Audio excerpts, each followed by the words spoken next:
What's up, everyone? My name is Abby. I like to read, and I'm gonna try to not set my hair on fire today. Not like I didn't do it yesterday. I've never done it before, but it's not happening today. No. So today I'm going to do a little book review on A Court of Wings and Ruin by Sarah J. Maas. I finished this morning and it was so good, and I'm so excited to talk about it because I have some feelings and I have a scatterbrain, and so I use this book. This is my reading journal book where I write down all my notes, all the books that I'm reading, just so I remember it when I read the next book. And we're gonna talk about it. I have a lot of notes. I have a lot of thoughts. So we're gonna talk about my thoughts. Okay, let's go. So, A Court of Wings and Ruin is the third book in A Court of Thorns and Roses series. And the first book is A Court of Thorns and Roses. The second book is A Court of Mist and Fury. And the third book, which is the one that I finished this morning, is A Court of Wings and Ruin. And this is the one that I'm going to be talking about today. So this series is so good. If you haven't picked it up, you have to. It's so good. Sarah J. Maas just builds these beautiful worlds that you just get sucked into, and the characters are so lovable. Some of them are so hateable, but you feel something about every single character, and you get way too attached. I'm too attached to these people, and it's honestly very unhealthy because they're not real. But I definitely recommend this series. Just a general overview of the series is there's a girl named Farah, and the names in here are pretty hard to pronounce, and so I'm just gonna pronounce them how I say them in my head. I don't know if it's right.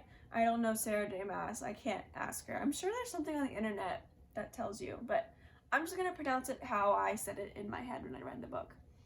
And so, girl named Farah, they live in a world where the Fae and Mortal, they share the same land, but they're divided by a wall. And the humans don't really go into the Fae land because they will get killed. And this is about a girl who ends up in the Fae lands. They have their land is separated by courts, and she ends up with Tamlin from the Spring Court. And so that first book is about her journey with that. And one thing about Sarah J. Maas is that she can just invent ships and then just destroy them and then have people be totally fine with it.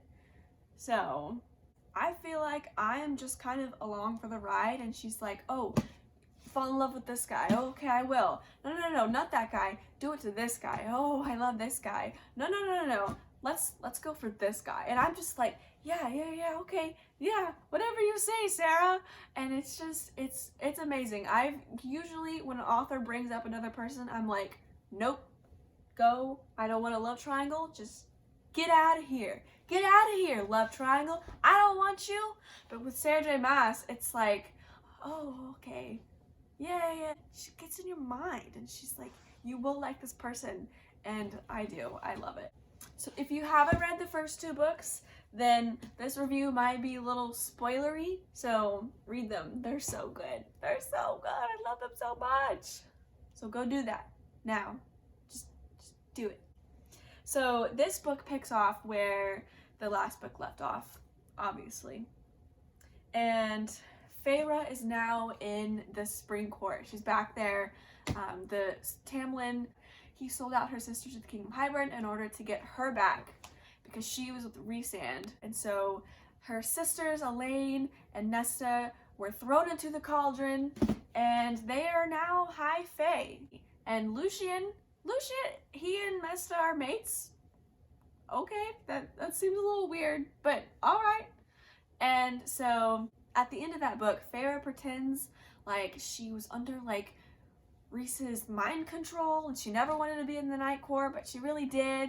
But in order to get Tamlin to not kill everyone and the King of Hybern to not kill everyone, she pretends that she never wanted to be there and she wants to go back to Tamlin. So that's what she does. She goes back to Tamlin, and Rhysand and all the other gang, they take her sisters, Elaine and Nesta, back to the Night Court, And yeah, she becomes basically a spy for the Night Court. Her plan is to figure out what the King of Hybern is doing and what his plan of attack is, and then she will communicate with Rhysand. So this book was so good. I'm gonna get into more spoilery things about it. So if you haven't read this book, it's an amazing continuation of the series. After this one, there's another book that's kind of like just a novella book, short story book, and then after that, we're getting Nesta and Cassian's book. So that's super exciting. So yeah, let's talk about this book. There's gonna be some spoilers, so if you haven't read it, then get out of here and read this book. It's so good. Okay, so Feyre is so sneaky. Oh my gosh, her plans and her little connivingness kind of reminds me of Aelin from Throne of Glass. She is able to manipulate people and kind of just be really sneaky. I love how she plans out her escape and she plants things in people's minds, like, you remember this and you remember this, kind of like, these are not the droids you're looking for, like some Jedi Muju stuff. I love it.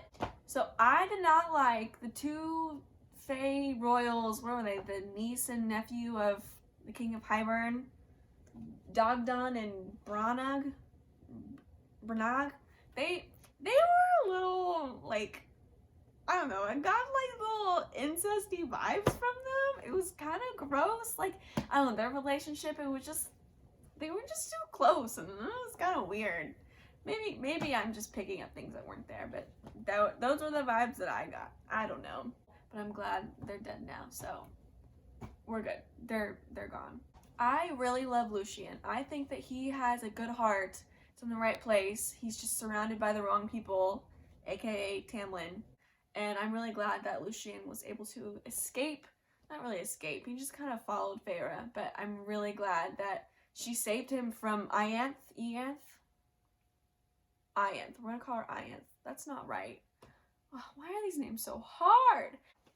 Feyre has like all the powers. I think I forgot from the first two books that she kind of got everyone's power. All the High Lords, when they healed her, they kind of gave her some of their power. I don't think it was on purpose. It was on accident. But she can shoot fire, she can shoot flame, she can heal, she can break bonds, she can shapeshift, she can read minds. She can just do it all. It's crazy. And I love how she's able to use all of her different powers. And she and Lucien escaped. It was so cool. When Azriel and Cassian saved them from Eris, oh my gosh, I love it. I love when the gang just gets back together. It's just the feels are so good.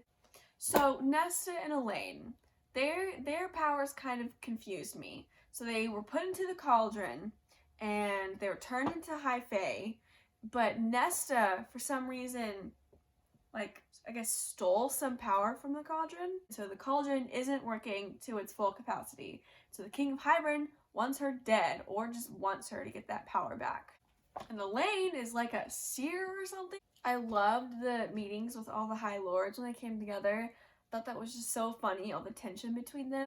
And then when Feyre just like flips out on Baron, oh my gosh, she almost drowned him or something. That was amazing. That's when everyone learned that she has all those powers. I was really happy that they were kind of okay with it. They weren't happy, but they didn't like kill her, so that's good.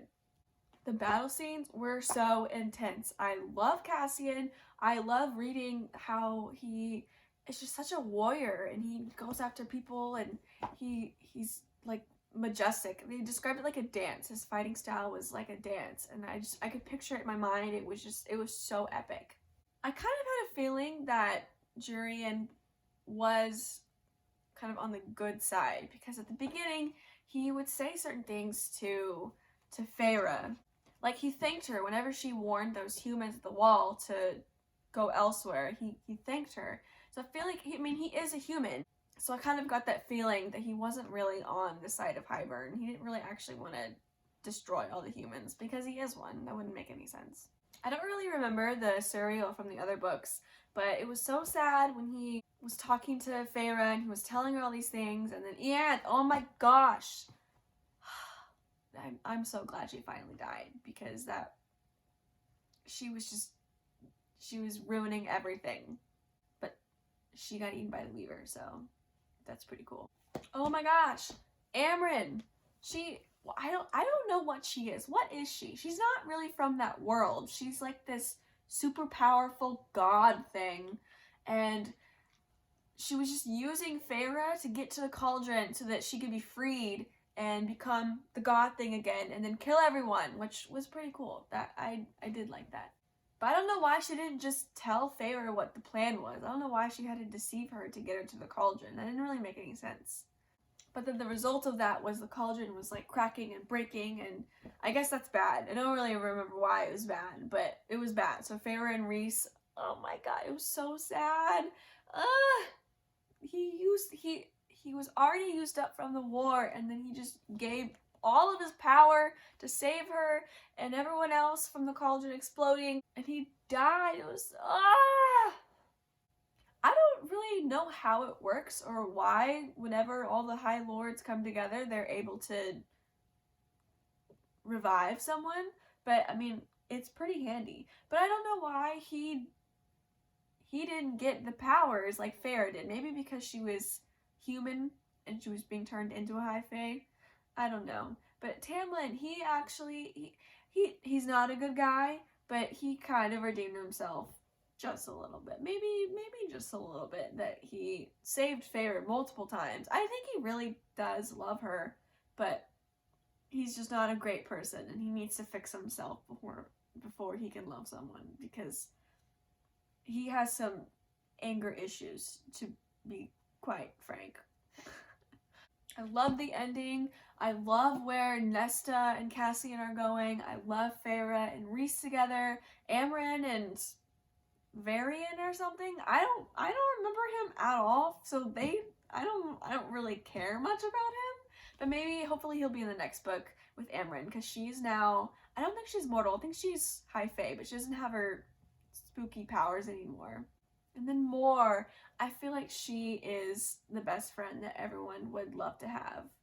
I do feel sad for Azriel, but he'll find someone. He just needs to get over Mor. He'll find someone. Maybe Elaine?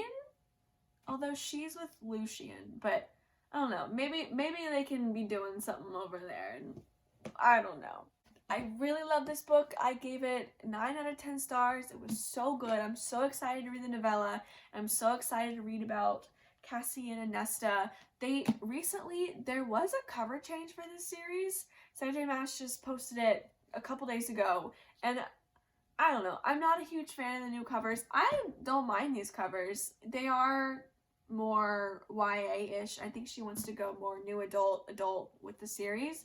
And so I think the covers are trying to reflect that. But I am just going to be really upset if the new books come out with the new covers and they don't match this. They don't have the old covers again. Because I hate it when my books don't match. It's very upsetting. I don't like it. We'll see what happens. Definitely recommend this series, and I'm so excited to see what happens next. So thank you so much, guys, for watching this video, and I'll see you in the next one. Bye, guys. Just do it! Anyways.